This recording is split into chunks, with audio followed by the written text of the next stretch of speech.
Yo, 7th grade pre-AP class. Welcome. We're doing similar figures now. It's the same thing as proportions, but just applied. So we're going to apply proportion problems to figures, to shapes. So for an example, a similar figure is a figure that has the same shape, but may not be the same size. So these two are the same shape. They're not the same size, but they're the same shape, so they're called similar figures.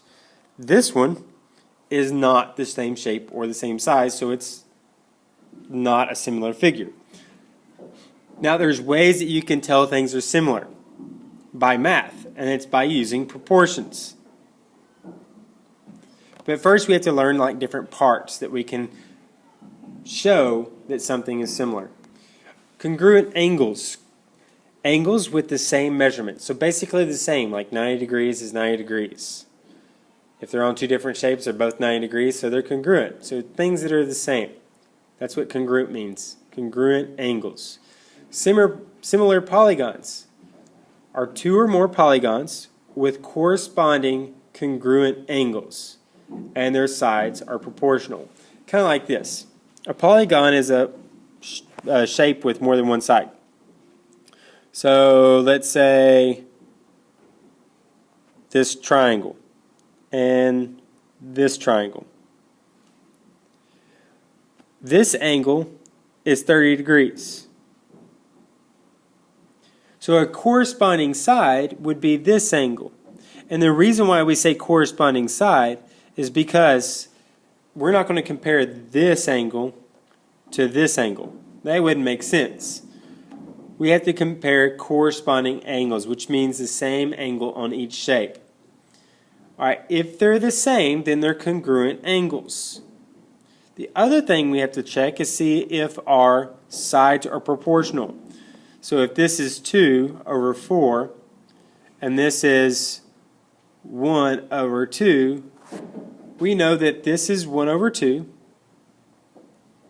as a ratio, and this is 2 over 4 as a ratio, and they equal once we reduce them. So the sides are proportional. So there's two ways to check and see if you have similar shapes. Check their angles and check their sides. Here's the first example. These are two rectangles. Now on rectangles, they have 90-degree angles on every angle. So all the angles are congruent. They're the same. So far we check out to be a similar figure. Now we have to check the sides. So this one as a ratio would be 4 over 2. This one as a ratio would be 8 over 4. This is my length and this is my width. You notice how both lengths are on top and both widths are on bottom. If I change that to where it's widths on top and lengths on bottom, that's fine. But they both have to be on the same side. If I switched them any other way, then it wouldn't work out. So we're going to see if these are equal.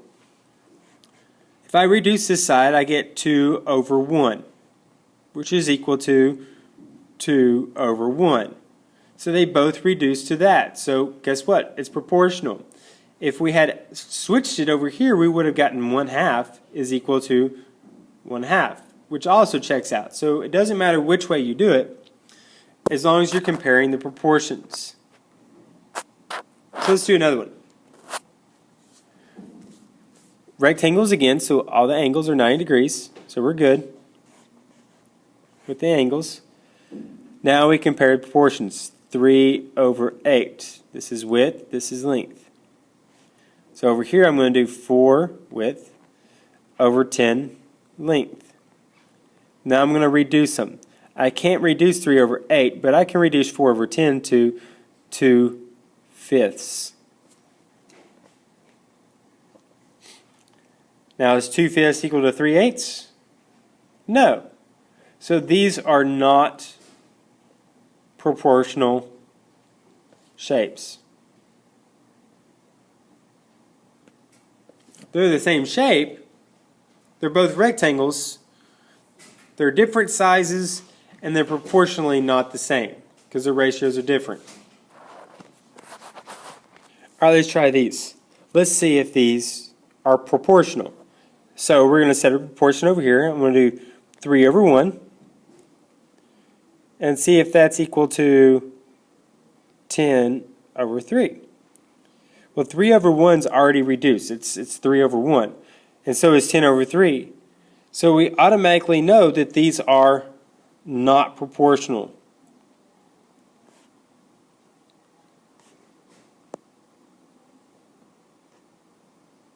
Also, look what else.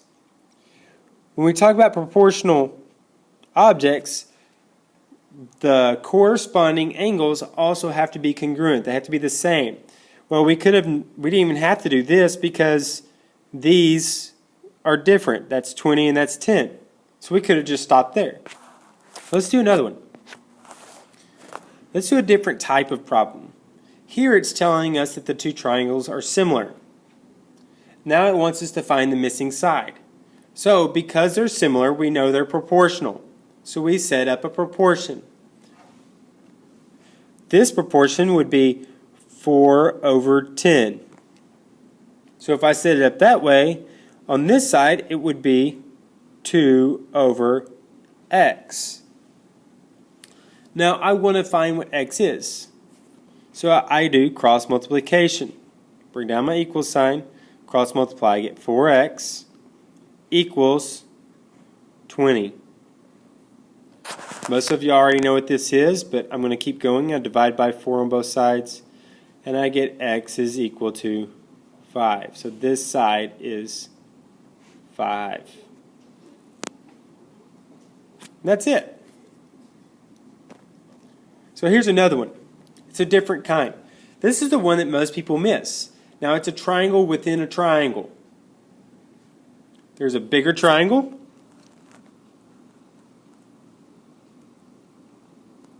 Right there. And then there's a smaller triangle. Right there. So I'm going to draw each one. This is what I recommend you do. Draw the big one. This is 18. Now the big one says this is 16 and this is 8. So the whole side would be 16 plus 8, which is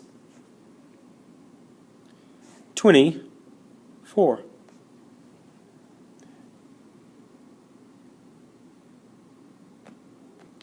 Now I'm going to do the smaller triangle. Here's the smaller triangle. So I'm going to draw it.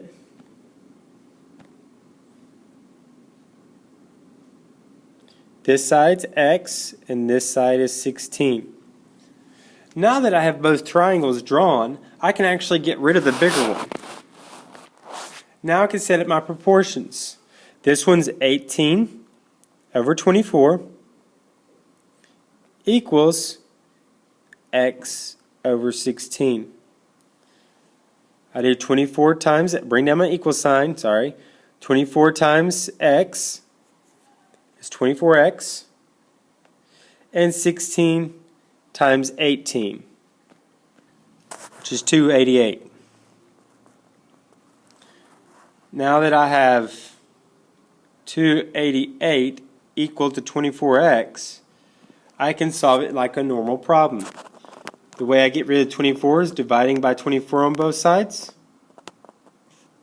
24 is crossed out, and I get x is equal to 12. So this side is equal to 12. And we're done.